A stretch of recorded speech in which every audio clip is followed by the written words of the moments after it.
अहोई अष्टमी का व्रत 24 अक्टूबर गुरुवार के दिन है। इस दिन माताएं अपनी संतान के लिए अहोई अष्टमी का व्रत निर्जला रखती हैं। संतान प्राप्ति की चाह के लिए सुहागन युवतियां भी अहोई अष्टमी का व्रत रखती हैं। इस दिन अहोई माता का पूजन अर्चन का विधि विधान है। अहोई अष्टमी की पूजा सूर्यास्त के बाद प्रदोष काल में होती है। इस वीडियो में हम आपको अहोई अष्टमी की वह कथा बताने वाले हैं जिसे सुने बगैर आपका व्रत पूर्ण नहीं होता है। इसलिए आप वीडियो अंत तक देखें ताकि कोई भी उपयोगी जानकारी आपसे न छूटे।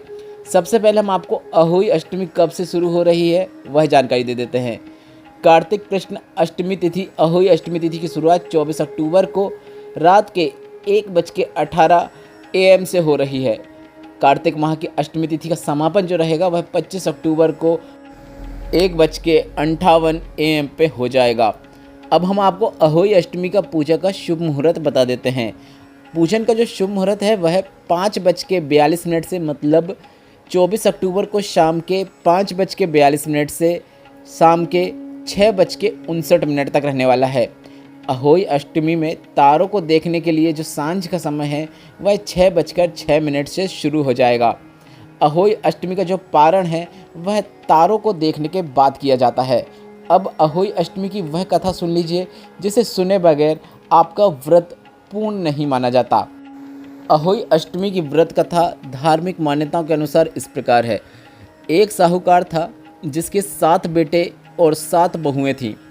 दिवाली के पहले कार्तिक की अष्टमी को सभी 7 बहुएं अपनी इकलौती ननंद के साथ जंगल में जाकर खदान में मिट्टी खोद रही थी। वहाँ स्याहू की मांद थी। मिट्टी खोदते समय ननंद के हाथ से स्याहू का बच्चा मर गया।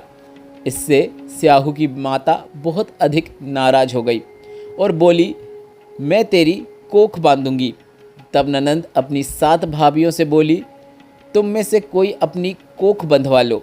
सभी भाभियों ने अपनी कोख बंधवाने से इनकार कर दिया, परंतु छोटी भाभी सोचने लगी कि अगर मैं अपनी कोख नहीं बंधवाई तो मेरी सासू जी नाराज होंगी। यह सोचकर ननंद के बदले छोटी भाभी ने अपनी कोख बंधवा ली। अब इसके बाद उसको जो बच्चा होता वह 7 दिन में मर जाता। एक दिन पंडित को बुलवाकर उन्होंने पूछा, मेरी संतान 7वें दिन क्यों मर जाती है? तब पंडित ने उन्हें बताया, तुम सुरही गाय की सेवा करो, क्योंकि सुरही गाय स्याहू माता की भाईली है। वह तेरी कोख खुलवा देंगी, तब तेरा बच्चा भी जिएगा। अब वह बहुत जल्दी उठकर चुपचाप सुरही गाय के नीचे साफ सफाई करके आने लगी। सुरही गाय ने सोचा, रोज उठकर कौन मेरी सेवा कर रहा है, सो आज मैं उसे देखूंगी। गौ माता सुबह सवेरे उठी और उसने देखा कि साहूकार के बेटे की बहू उसके नीचे साफ सफाई कर रही है। गौ माता ने उससे बोला कि क्या मांगती हो? साहूकार की बहू बोली, स्याहू माता तुम भाईली है और उसने मेरी कोख बांध रखी है, सो मेरी कोख खुलवा दो। गौ माता ने कहा, अच्छा ठीक है। अब गौ माता समुद्र पार साहूकार की बहू को अपनी भाईली के पास लेकर चली गई। रास्ते में कड़ी धूप थी, सो वह दोनों एक पेड़ के नीचे बैठ गए। थोड़ी देर बाद वहाँ पर एक सांप आया। उसी पेड़ पर गरुड़ पंखनी का एक बच्चा भी था। सांप उसको डसने लगा। तब साहूकार की बहू ने सांप को मारकर ढाल के नीचे दबा दिया और बच्चे को बचा लिया। थोड़ी ही देर में गरुड़ पंखनी आई तो यह खून देखकर साहूकार की बहू को चोंच मारने लगी। तब साहूकार की बहू बोली, मैंने तेरे बच्चे को नहीं मारा है, बल्कि सांप तेरे बच्चे के करीब आया था, मैंने उससे तेरे बच्चे की रक्षा की है। यह सुनकर गरुड़ पंखनी बोली, मांग तू क्या मांगती है? वह बोली, 7 समुद्र पार स्याहू माता रहती है, हमें तू उसके पास पहुंचा दे। तब गरुड़ पंखनी ने दोनों को अपनी पीठ पर बैठाकर स्याहू माता के पास पहुंचा दिया। स्याहू माता उनको देखकर बोली, आ बहन, बहुत दिनों बाद आई है। इसके बाद वह कहने लगी, बहन मेरे सिर में जुएं पड़ गई हैं। सरहू के ऐसा कहने पर साहूकार की बहू ने उसकी सारी जुएं निकाल दी। इस पर स्याहू की माता प्रसन्न होकर बोली, तूने मेरे सिर की बहुत सलाई घेरी है, इसलिए तेरे 7 बेटे और 7 बहू होंगी। वह बोली, मेरे तो एक भी बेटा नहीं, 7 बेटे कहाँ से होंगी? स्याहू माता बोली, वचन दिया है। तब साहूकार की बहू बोली, मेरी कोख तो तुम्हारे पास बंद पड़ी है।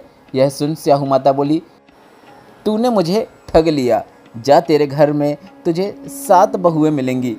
तू जाकर उजमन करियो, 7 अहोई बनाकर 7 कड़ाई करियो। वह लौटकर घर आई तो उसने देखा कि 7 बेटे और बहू बैठे हैं। वह खुश हो गई। उसने 7 अहोई बनाकर 7 उजमन किए और 7 कड़ाई करी। शाम के समय जेठानियों के आपस में बैठकर बातें कहने लगी, जल्दी जल्दी पूजा कर लो, कहीं छोटे बच्चों की याद करके यह रोने ना लगे। थोड़ी देर बाद उन्होंने बच्चों से कहा, अपनी चाची के घर जाकर देखो कि वह आज अभी तक रोई क्यों नहीं। बच्चों ने आकर कहा, चाची तो कुछ मांड रही हैं, खूब उजमन हो रहा है। यह सुनते ही जेठानियाँ दौड़ी दौड़ी वहाँ गईं और आकर कहने लगी कि तूने अपनी कोख कैसे खुलवाई? वह बोली, तुमने तो कोख बंधवाई नहीं थी, सो मैंने कोख बंधवा ली थी। अब स्याहू माता ने अपनी कृपा करके मेरी कोख को खोल दिया है। हे स्याहू माता, जिस प्रकार से उस साहूकार की बहू की कोख को आपने खोला है, उसी प्रकार से हमारी कोख भी खोलना।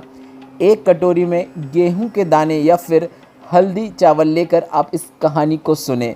वीडियो उपयोगी लगा हो तो वीडियो को लाइक करके चैनल को सब्सक्राइब अवश्य करें।